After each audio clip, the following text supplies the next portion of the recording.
મહેસાણા મહાનગરપાલિકાના મેયરની વરણી થઈ છે। ભાજપ કમલમ કાર્યાલય ખાતે મેયરની જાહેરાત કરવામાં આવી છે। મેયર તરીકે સોનલબેન ઓઝાની વરણી થઈ છે। ડેપ્યુટી મેયર તરીકે રમેશ રાજપૂતની વરણી કરવામાં આવી છે। સ્ટેન્ડિંગ કમિટીના ચેરમેન તરીકે દીપક પટેલની વરણી થઈ છે। તો મહેસાણા મહાનગરપાલિકાના મેયરની વરણી થઈ છે। આજે ભાજપ કમલમ કાર્યાલય ખાતે જાહેરાત કરવામાં આવી છે। તો મેયર તરીકે સોનલબેન ઓઝાની વરણી થઈ છે। સાથે સાથે ડેપ્યુટી મેયર તરીકે રમેશ રાજપૂતને નિયુક્ત કરવામાં આવ્યા છે। તો સ્ટેન્ડિંગ કમિટીના ચેરમેનનો ચાર્જ દીપક પટેલને આપવામાં આવ્યો છે।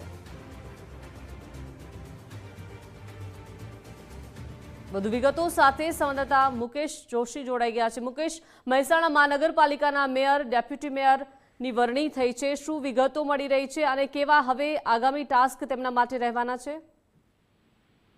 દીપિક, ચોક્કસથી જો આપણે જાણો દો કે વાત કરીએ તો મહેસાણામાં ક્લિપ જે ઓડિયો ક્લિપ છે વાયરલ થયા બાદ આખા જે નામ જે છે એના ઉપર જે કે ઘણા બધા પરિવર્તન જોવા મળી રહ્યા છે। ખાસ વાત કરીએ તો મહેસાણા મનપા જે છે બન્યા બાદ સૌપ્રથમ મેયર તરીકે સોનલબેન ઓઝા જે વોર્ડ નંબર 11માંથી ચૂંટાઈ આવ્યા હતા।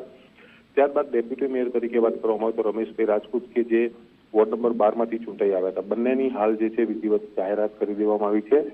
ટૂંક જ સમયમાં કહી શકાય કે જે મહેસાણા નગરપાલિકાનો ટાઉન હોલ છે એમાં સભા યોજાશે અને વિધિવત રીતે બંનેની વરણી જે છે જાહેર કરી દેવામાં આવશે। સાથે વાત કરવામાં આવે તો સ્ટેન્ડિંગ કમિટીના ચેરમેન જે છે દીપક પટેલ કે જે વોર્ડ નંબર 5માં ચૂંટાઈ આવ્યા છે એમનું નામ પણ જાહેર કરી દેવામાં આવ્યું છે। ત્યારે પક્ષના નેતા તરીકે વિશાલસિંહ ઠાકોર અને દંડક તરીકે અનિલભાઈ દેસાઈ આ નામો જે છે હાલમાં જાહેર કરવામાં આવે છે। સાથે વાત કરીએ તો અન્ય કમિટીઓ જે છે એ પણ ટૂંક જ સમયમાં જાહેર કરવામાં આવશે। એટલે કહી શકાય કે જે એક બાજુ ઓડિયો ક્લિપની જે અસર સીધી અસર જે છે આ પ્રમુખ ઉપપ્રમુખ એટલે કે મેયર ડેપ્યુટી મેયર સહિતના જે નામો ઉપર ચોક્કસથી કહી શકાય એના લીધે પરિવર્તન આવ્યું છે અને કહી શકાય કે અનેક પ્રકારના અટકળોનો અંત પણ આવ્યો છે।